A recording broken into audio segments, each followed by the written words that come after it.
Bismillahirrahmanirrahim. Alhamdulillahirabbil alamin. Allahumma shalli wa sallim ala sayyidina Muhammad wa ala alihi washabihi ajmain. Alhamdulillah, kita saat ini kembali untuk bersama-sama membaca sejarah yang sangat luar biasa. Terdapat pada insan yang paling mulia kekasih Allah Subhanahu wa taala ialah baginda Nabi besar Muhammad sallallahu alaihi wasallam. Alhamdulillah, masuk di bab yang ke-23 dalam kitab Khulasatul Nurul Yakin juz pertama. Matalibu Quraisyin minan Nabi sallallahu alaihi wasallam. Permohonan orang-orang Quraisy kepada Nabi Muhammad sallallahu alaihi wasallam. Lamma ra'at Quraisyun annal ida lam yajid naf'an. Ketika orang Quraisy ini semakin melihat bahwasanya apa yang dilakukan dari gangguannya, dari caciannya atau terorannya kepada Nabi, bahkan kepada sahabat Nabi, tidak ada dampak dari apa yang telah diusahakan, diupayakan, itu semuanya tidak menjadi semakin menurunnya Nabi dalam kegigihan berdakwah maupun sahabat. Justru malah semakin sahabat mencintai Nabi. Justru semakin sahabat mengimani apa yang telah diajarkan dan dibawa oleh Nabi Muhammad SAW. Maka dari ini orang-orang kafir Quraisy mengambil keputusan untuk menemui langsung kepada Nabi Muhammad sallallahu alaihi wasallam. Wa talabu minhu ayya'budu alihatahum. Apa permintaannya? Ialah mereka meminta agar apa? Nabi Muhammad sallallahu alaihi wasallam menyembah tuhan-tuhan mereka. Wa ya'budu ilahu. Dan mereka ketika Nabi Muhammad menyetujuinya, maka mereka juga akan menyembah apa yang telah disembah oleh Nabi Muhammad sallallahu alaihi wasallam, yaitu Allah Subhanahu wa taala. Fa'anzalallahu alaihi suratal kafirin. Maka Allah Subhanahu wa taala menurunkan surat Al-Kafirun, yang mana ini menjadi sebab turunnya surat Al-Kafirun ketika permohonan orang kafir Quraisy agar Nabi Muhammad menyembah Tuhan mereka, dan mereka akan menyembah apa yang disembah oleh Nabi Muhammad SAW, yaitu Allah Subhanahu wa taala. Sehingga turunlah surat Al-Kafirun, yang mana di ayat yang terakhir, lakum dinukum waliyadin. Katakanlah wahai Muhammad, bahasanya lakum dinukum waliyadin. Agamamu, agama kalian ya agama kalian, agamaku yaitu agamaku. Maka dari hikmah di sini, jangan sampai di antara kita ini, mohon maaf, mencampur akidah kita untuk terhadap agama-agama lain. Karena kenapa? Ini sudah dicontohkan oleh Rasul sallallahu alaihi wasallam. Sangat-sangat dilarang dan sangat-sangat tidak diperbolehkan oleh Allah Subhanahu wa taala.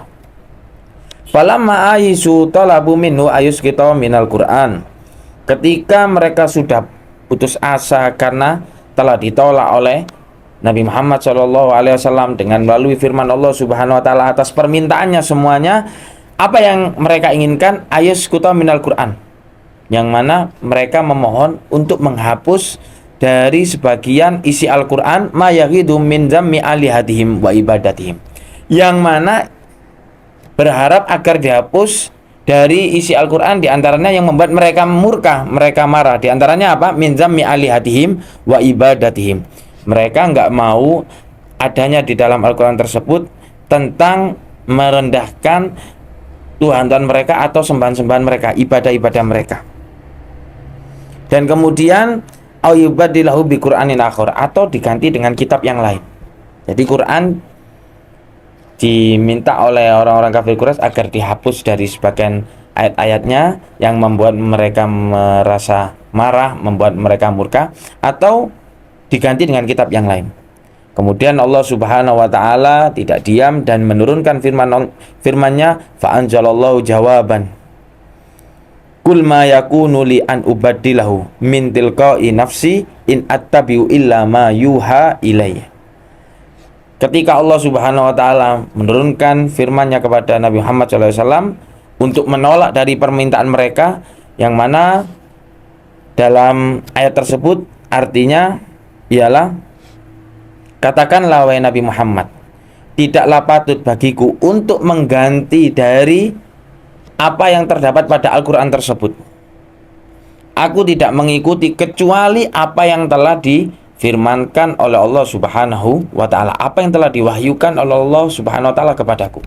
Jadi Nabi Muhammad SAW tidaklah melakukan semuanya, itu merupakan wahyu dari Allah Subhanahu wa taala, perintah dari Allah Subhanahu wa taala.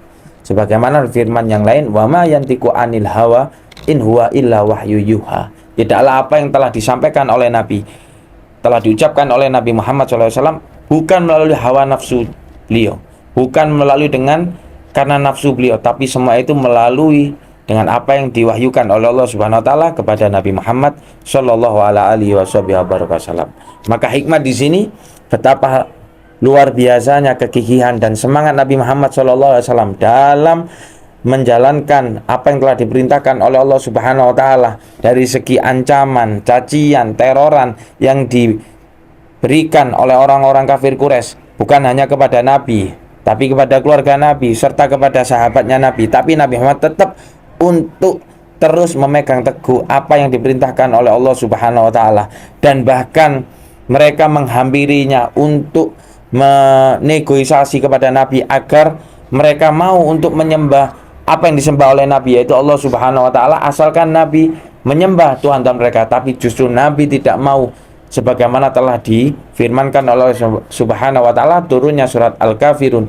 Dan begitu pula atas permintaan orang kafir Quraisy untuk mengganti Al-Quran dengan kitab yang lainnya, tapi Nabi Subhanahu wa taala tetap dijaga oleh Allah Subhanahu wa taala dengan turunnya firman Allah Subhanahu wa taala, jawaban kepada orang-orang kafir Quraisy, sehingga Nabi Muhammad SAW tetap memperjuangkan apa yang diperintahkan oleh Allah Subhanahu wa taala.